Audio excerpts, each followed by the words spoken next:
So this talk is going to be very empirically driven and much less conceptual as the previous one. What we want to do in this talk is concentrate on a subfield of island repair, namely the kind of island repair that you find in clausal ellipsis. People have talked about island repair before at this conference, also island repair when it comes to VP ellipsis. We are going to only talk about island repair in clausal ellipsis. And by clausal ellipsis, we mean the type of ellipsis which elides a whole clause to the exclusion of one constituent, one remnant, that is sluicing and fragment answers. Okay, so what are we going to do?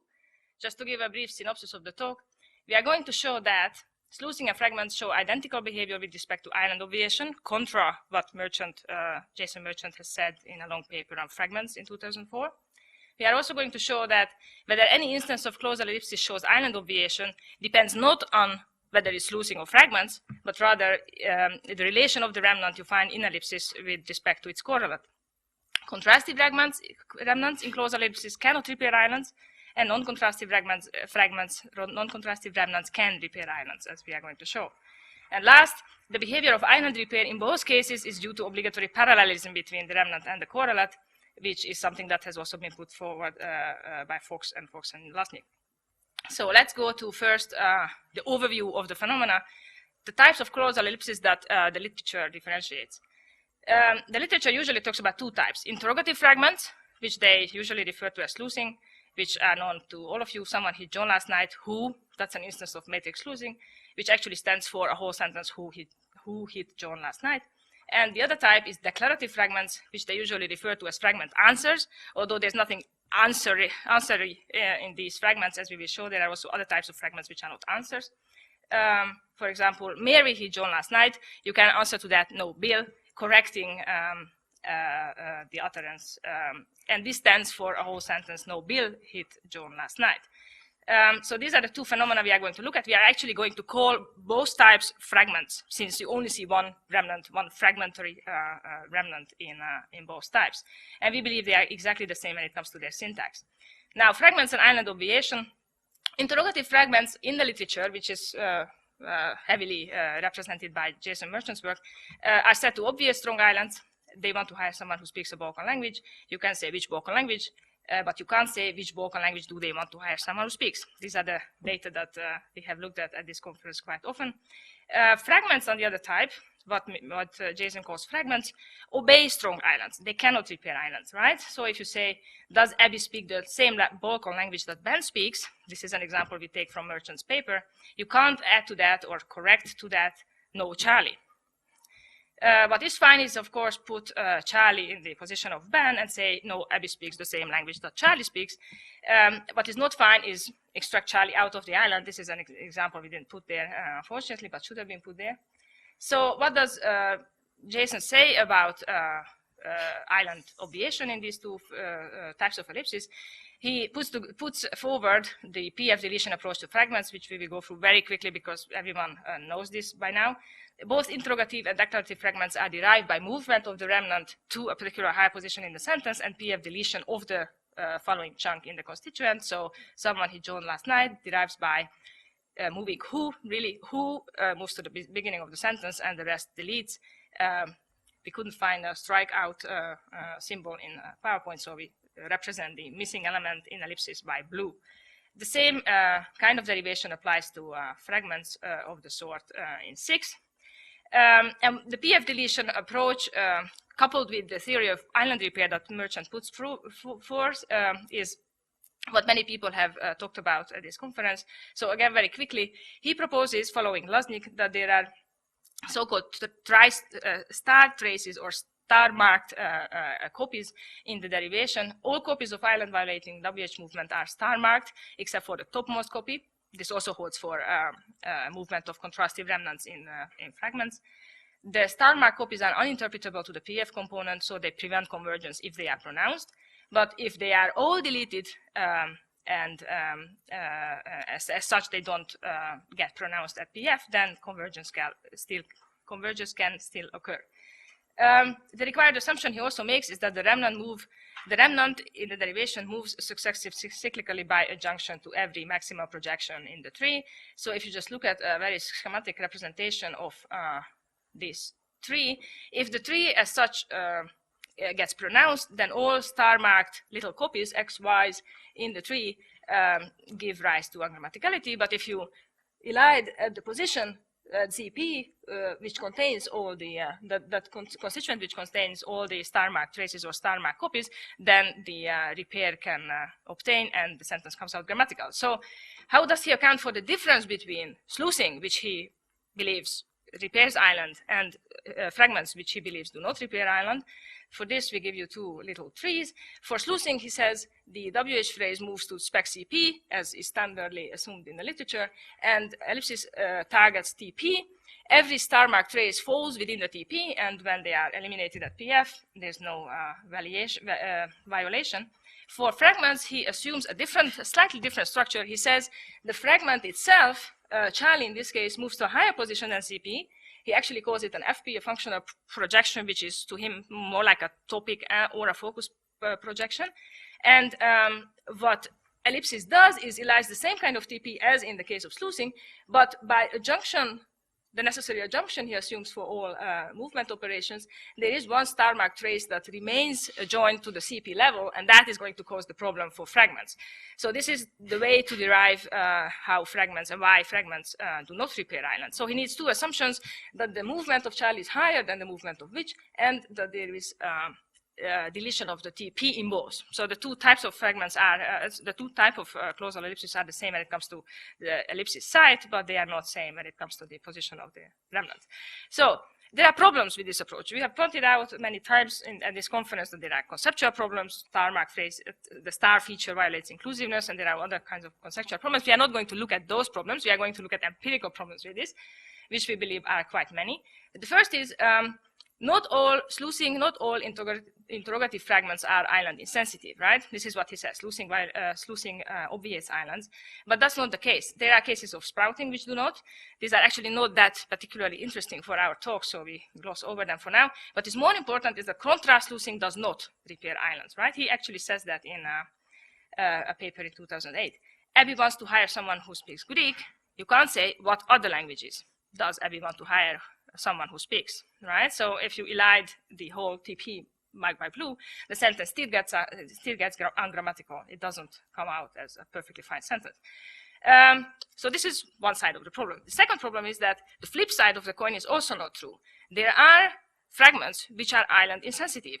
And we didn't find much examples of these in the literature. We found a beautiful paper by Vidal Barmala which mentions some of these facts.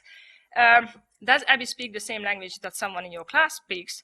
You can say to that, yeah, Charlie, right? You see, there's no problem by raising Charlie out of the whole clause that we have marked blue. Similarly, you can say this is going to be left branch extraction island. I imagine John wants a very detailed list. You can add to that. I'm afraid he does, very detailed. Right? Again, island violation should obtain if you pronounce the whole sentence, but you don't, and therefore the sentence is fine. A third empirical problem we are going to look at is going to be a cross-linguistic problem, a problem that shows up only if you look at this phenomena cross-linguistically. There are languages in which the syntax of fragments and what he calls fragment answers and the syntax of sluicing are exactly the same. Particularly Hungarian is such a language. But not only, we have also looked at Spanish and Italian. They are exactly like Hungarian in this respect. They show the same pattern of island obviation as English does, even though syntactically there is no difference between the configuration of sluicing and the configuration of fragments. So let me show why exactly we believe this. Hungarian WH and focus fronting both target the same structural position, focus phrase. Again, this is something that many people have said before. We are just repeating others here. The way to show that they do target the same position is, first of all, the observed word order you see in questions, 12a, and in focus sentences as 12b, is exactly the same. The verb always is adjacent to the WH phrase in questions, and similarly the verb, the finite verb, is always adjacent to the contrastive focus item. There is also inversion between the verb and the preverb. Many people have argued that this actually means that the two items, the WH phrase here, who, and the focus phrase here, Peter, targets the same position. The two are also in complementary distribution. You can't put both in the same sentence, so there are various arguments to show that they are really in the same position syntactically. Now, we believe that the same position focus phrase is also targeted by remnants in clausal ellipsis. So if you do sluicing in Hungarian or fragments, you put the remnants in this particular focus position. Now let me see the examples we have. Mary invited someone in Hungarian. You can say who, eliding the blue part, the blue part of the structure, right? And the same comes out if you ask whom invited Mary. So who did Mary invite? You answer to that by saying Peter, Mary invited. Again, you see the structures are exactly parallel. There's no reason to assume that they have a different underlying syntactic structure in the two cases, since we know that in non-elliptical context they also come out in exactly the same way. So what is the prediction then? Since the focus projection that these elements target are the same position for both types, both sluicing and fragments, and there are no star mark phrases. Sorry. So the focus position is what they target. In this particular little tree, you actually see where the focus position is in the left periphery of Hungarian, pretty low projection.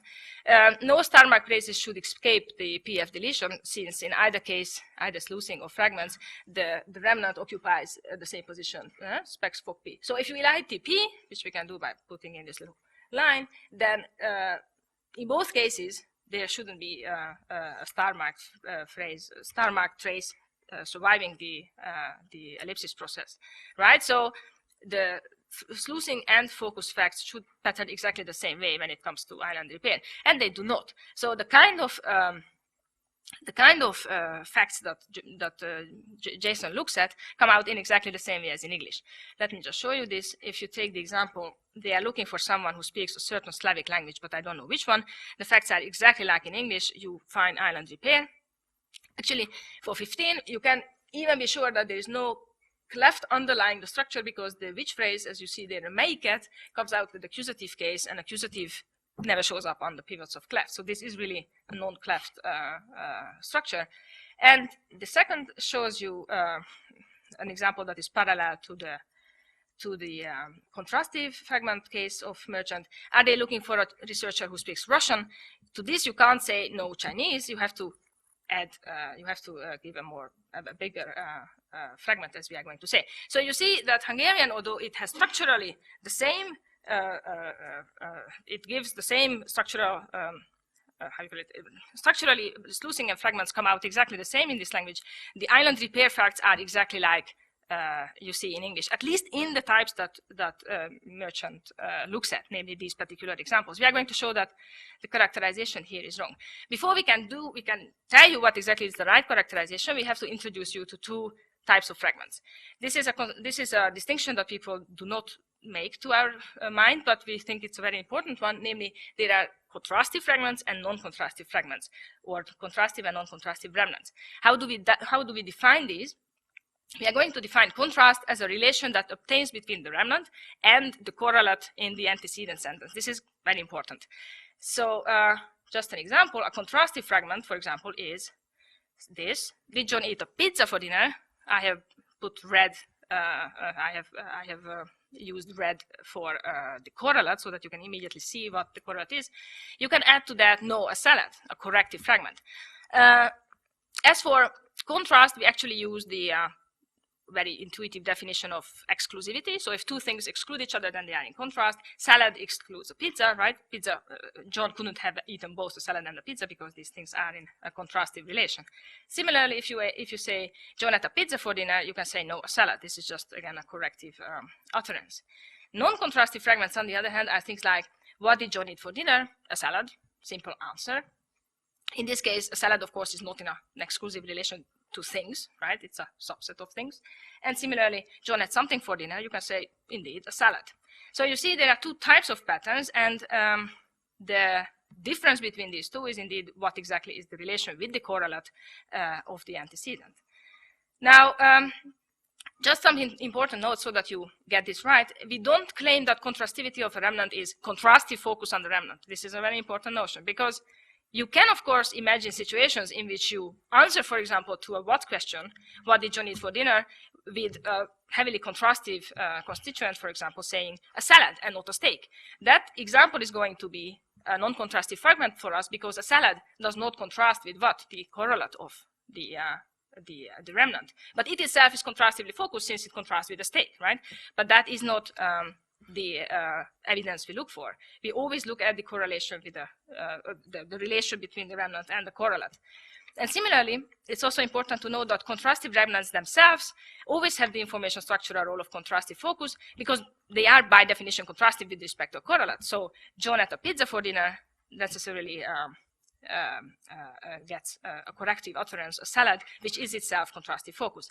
So to give you just a little table showing the types of contrastive and non-contrastive fragments that you can find in natural language, there are corrections, as we have seen before. The pizza was cold, you can say no, the steak. You can answer yes, no questions with a particular focus in them. Was the pizza cold? No, the steak. Or you can use contrast luces. I know how many pizzas John ate, but I don't know how many salads. These are all contrastive remnants, and they have the information structural role of a contrastive focus, since they are per definition contrastive. Non-contrastive ones are, on the other hand, elaborative fragments. You have eaten something, yeah, a pizza. Answers to WH questions, what did you eat? A pizza. Or what Aregi calls tag questions, what did you eat? A pizza? In that case, a pizza is a non-contrastive fragment. Okay. The information focus, and these non-contrastive ones, as we have just mentioned, can be either contrastive or information focus phrases themselves. Now, what is the correct generalization on island obviation? Now, you might expect, indeed, the classification we have just made is exactly what crosscuts the right generalization. Non-contrastive fragments show island obviation. For these, we are going to give you 5 examples, all with different kinds of strong islands. I heard that a biography of one of the Marx brothers is going to be published this year. OE of Grucho, for example, or 24 A and B, which we have just looked at. I imagine John wants a very detailed list. I'm afraid he does, very detailed. Or let me just jump to the last one, which we have also said or looked at before. I hear that Abby is likely to get mad if Ben speaks to one of the guys from your syntax class. Yee, John. You see, all these strong islands, if they contain, if the antecedent contains an indefinite in them, then all fragments that you can solicit to them are going to be island insensitive. The contrastive versions of all these islands, which I'm going to show you very quickly here, are, on the other hand, not island insensitive, so all of them violate islands. I heard that a biography of the youngest Marx brothers is going to be published this year. No, of the oldest, that's out. Similarly, I imagine John wants a short list, no long. And the whole list goes on. 33 is actually an example of contrastive sluicing, contrast sluice, which we have also added to this list. Now, the correct generalization then is, actually, before I get to that, we also have evidence from other languages for this particular split, not just Hungarian. We looked at many languages, and the most telling ones are the ones which are in situ, WH in situ languages like Chinese. You know someone who speaks what language? Russian, you can say, but in the exact same context, you can't give a corrective one constituent utterance. He knows someone who speaks Russian, you can't say in Chinese, no Japanese, right? So you see exactly the same pattern, and you see the same in Turkish, which is also WH in situ languages. We looked at this because in these you can actually trigger island violating WH phrases because the WH can sit in an island context in them, at least argumental WH phrases. Okay, so Turkish and Chinese shows the same pattern, and then the correct generalization then is contrastive fragments cannot obviate islands and non-contrastive fragments can. And I will swap. Hi. Okay, so we're going to move on now to look at some kind of explanation for this empirical generalization that we've just made. And we're going to use parallelism, semantic parallelism, as the explanation. Firstly, we'll look at parallelism and non-contrastive remnants, just to give you an idea of what we mean by this. But it's been put forward in the literature, so it should be quite easy. So if we look at the languages that we just saw very briefly, the WH and situ languages like Chinese and Turkish, we see that what you can do is you can make an acceptable fragmentary response using a WH and situ word and the response, the fragmentary response to that, and these two correspond. And we know from WH and situ languages, because of chain 91, that at LF the idea is that WH in situ, WH was just like all others moved to spec CP. So we expect to LF to have some kind of parallelism, according to the idea that the fragment has moved to a position above TP, according to the remnant movement idea of ellipsis from Merchant. And this is a concept that's already been put forward in the literature. It's scopal parallelism, which is when the variable in the antecedent and the elided clause are bound from parallel positions, which is what we see in 40. And in this example, which is a non-contrastive fragment, we see that once parallelism is achieved, the island node there from which these two things extract, it seems to be irrelevant under ellipsis that they go over an island node. So to look at English, just to make sure we understand what's going on, in the sluicing examples, Mary kissed someone last night, who, we see that at LF, because the indefinite someone takes the scope, the wide scope, we see that someone and who will be binding their variables from parallel positions. So this is the argument there. And we should see the same thing in declarative fragments too, under the assumption again that we have the remnant moving to a position above the TP from where it bounds its correlate. So that's what we see there. That's quite a simple explanation which has been put forward in the literature before. So the more difficult to explain is the parallelism in contrastive fragments. What is it about the parallelism constraint that makes contrastive fragments island sensitive? Well, first we have to look at two observations about contrastive fragments which can derive the answer. The first observation is a well-formless condition on contrastive fragments. And this condition is just a reiteration of what we saw earlier. I'll give you all the examples. It's simply the fact that we have to have a contrastive correlate in the antecedent clause to the contrastive fragment, and also the contrast has to be a semantically congruous set. So John and a salad in 43, they're not exclusive of each other, but we do see this in 44. So that's how we derive the correct one. So the felicity condition that we see is the contrastive fragments are only felicitous if their correlate is also contrastively focused. The second observation, which is the crucial one in this talk for explaining, deriving the difference between these two things, is that contrastive focus is island sensitive. This is something that has been described already in the semantic literature. So the idea here is that when we have a sentence like the one in 45, John was only happy when Jill arrived. When Jill at LF tries to take scope over the whole sentence, it can't get out of its island. So to receive the whole the interpretation that's required, where it does take scope, what happens is we have pied piping of the whole island up to LF. So to get the interpretation that there's a set of times when somebody arrived, when alpha arrived, or when beta arrived, and John was happy one of these times, which is the correct interpretation of 45, we need an LF like the first one here, where we see the whole island being pied piped to the top of the whole clause, rather than the one where only Jill, which receives the intonational contrastive focus in the island, moves up there. So that's what we see. So we'll use the fact that there's island sensitivity at LF of the contrastive focus to derive the difference in island sensitivity. But first, if we look in Hungarian, we can see some actual evidence that this the contrastive fragment actually takes the whole island as its focus phrase, as it were. If we recall, in Hungarian, you have to have obligatory focus movement to this focus projection, regardless of whether it's contrastive or non-contrastive. So if we look at an example like Janos was only happy when Yuli arrived, the overt focus movement of just Yuli derives as a bad result, as we can see there. And if we have the English version, where we just leave the focus in situ, we also get a bad result. So the only way to derive the good result is to actually pied pipe the entire focus, the island in which the focus is contained, to the top of the clause, as we see there. So this is the correct derivation. Should notice a little disclaimer, there's also another way to get the interpretation of the third example in 46, using some a scope marking kind of construction, but this is also perfectly acceptable and illustrates quite nicely the idea that the contrastive focus is island sensitive like this. So let's use this evidence in Hungarian to give us some direct evidence for the difference in fragments, in contrastive fragments that we see. there's another slide here. Well, let's take stock first before we do this.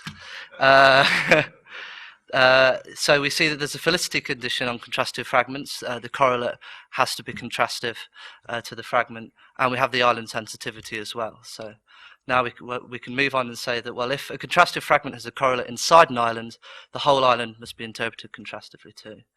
So now we have, going back to the Hungarian example here, we see that we have a question where the whole contrastive island is in the focus projection when the question's asked. And the long answer, which gives us parallelism, because we have the whole island in the focus projection when we answer the question, is a good answer. But the short answer, where we don't have the whole island being pied pipes up to the remnant position, is bad. So just to reiterate this, if we have a look at the long answer here, we see that at PF, before spell out, we have the contrastive focus island move to the focus position. So at LF, you're obviously going to get immediately the same parallelism. But in the short answer, where we have just the contrastively focused element moving to the focus position, is disallowed, because at LF we can't move the island over there. So the overt movement of the island in A's question isn't parallel to the island obviating short answer, the short answer in B's answer. So these data show that obligatory parallelism with the correlate requires overt movement of the island in the answer. So it appears that contrastive remnants also observe scopal parallelism, which is defined in exactly the same way as the Fox and Lasnik. And we've seen now evidence that in overt focus movement languages, such as Hungarian, this parallelism seems to hold, and we can see it because it happens before spell out happens, spell out to PF. And we'd like to extend this idea and say, well, exactly the same thing happens in languages like English, except for the parallelism. You can only see the parallelism at LF because focus is usually in situ at PF. So. And we do see this pattern. So when we have something like, was John happy when Jill arrived, we can have a long fragment answer, such as no when beta arrived. So when we see at LF, what we'll have here is the parallelism that's required. So we have a scenario where PF parallelism is satisfied. However, in the short answer, we won't have that same parallelism being satisfied. The reason being is because beta will be moving before spell out to some topicalized focus position, a position above TP. And obviously at LF, this will block the movement of the island, the whole island, because we've already had movement of something out of the island before spell out. So we can't derive the parallelism there. So to conclude, in this respect, island sensitivity in contrastive fragments seems to be solely determined by scopal parallelism. In short answers, when parallelism is violated, island repair doesn't obtain. So this is the configuration in which we won't get island obviation. But in long answers, where parallelism is satisfied, we do see that island obviation can obtain. So what does this mean about the PF theory of islands? Well, it appears that we can actually abandon the idea that we have PF interpretable traces deriving the difference between declarative fragments and interrogative fragments. And this allows us also to simplify the idea of islands quite a lot, descriptively, going back, I guess, to Chomsky's idea of subjacency. But the operative word here is description, because what we've seen is that, well, is providing parallelism is achieved under ellipsis, it doesn't matter about the binding notes in this case. So it seems that subjacency, as described here, I mean, it could be put into a phase-based approach, seems only to be a PF constraint. And providing that these bounding nodes or phases are rendered, and all the material in them are rendered unpronounced at PF, it seems that we can, they're no longer important. But importantly, there's other constraints which act at the other interface, the LF interface, which does constrain the movement. And this constraint we've shown is parallelism. So this must be obeyed if you wish to obviate strong islands. So to summarize the findings, clausal ellipsis, usually called TP-deletion, can leave behind two types of remnants. These are contrastive and non-contrastive ones. Both obey parallelism requirement on ellipsis. Contrastive remnants never give rise to island obviations because, firstly, their correlate is contrastively focused, which will require that when the correlate finds itself in an island, that island is also contrastively focused. And so because that will move up to the top of the clause, LF or PF, depending upon the language, it will require that we have long answers rather than short answers as the fragmentary response to keep the parallelism constraint obeyed. So there's three results that we seem to have. They are that due to parallelism, contrastive remnants don't obey islands. It seems that we don't need a syntactic theory to account for the lack of island obviation with contrastive remnants, and that the syntactic theory of island obviation can be simplified. We can abandon Merchant's approach, it seems. And we've also provided some evidence to suggest what seems to be the case in Hungarian anyway, that sluicing and fragment answers are the same phenomena. They're simply TP ellipsis. There doesn't seem to be a necessity to have a structural difference between the two. And this will allow us to move away from some construction-specific study of ellipsis. And we've also shown that contrastivity plays a huge determining role in the properties of ellipsis, which we think dovetails quite well with the results of Winkler 2005. So that's it. Thank you. A very interesting presentation. I have what's probably just a terminological question, but it has to do with slide 35, consequences for the PF theory of islands.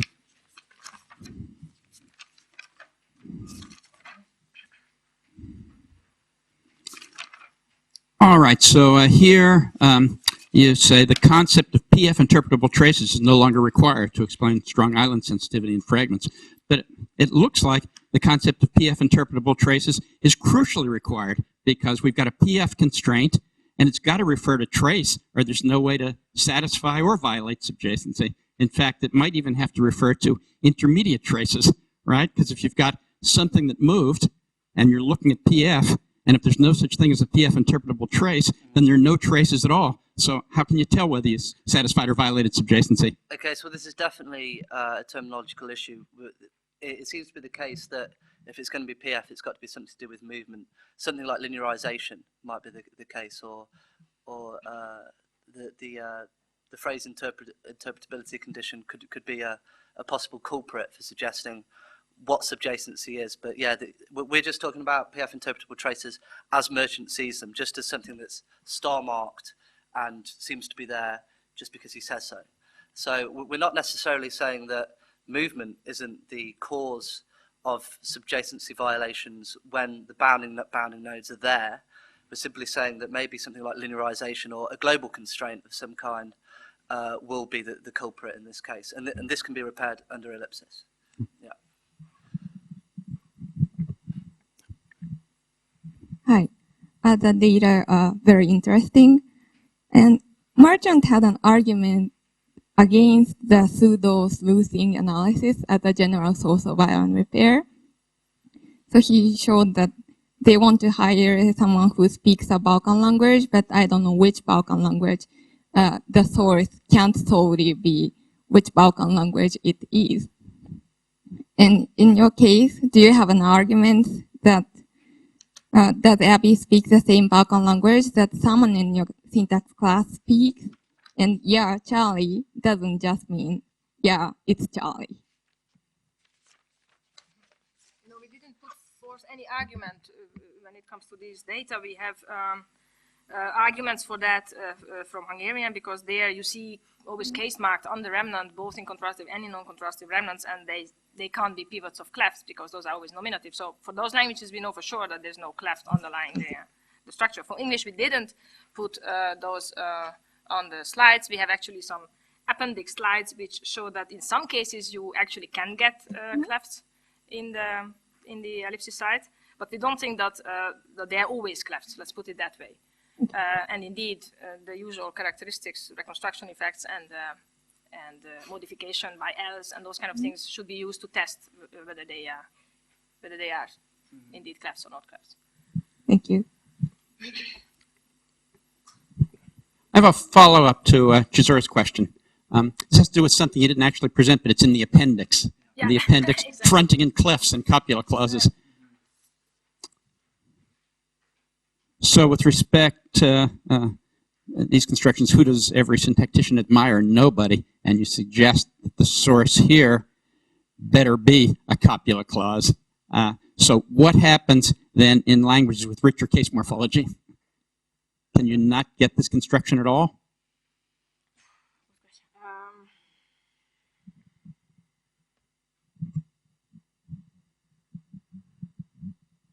I think this is fine in Hungarian too. 54 AB. So am I right that that's a problem? Yeah, that might be. Okay. We didn't think about that. Yeah. Yeah, with, Yeah, the with accusative accused, case. yes. Yeah, sure. Yeah, exactly. Okay. But we have to check the data.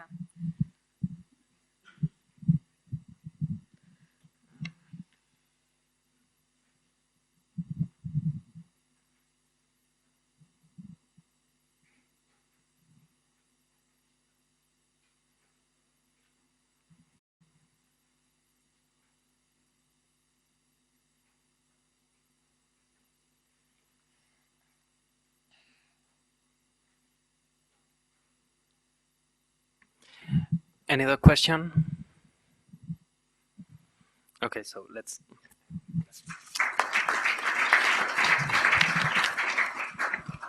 So now we have a 15 minutes break, so we'll come back at 12:15.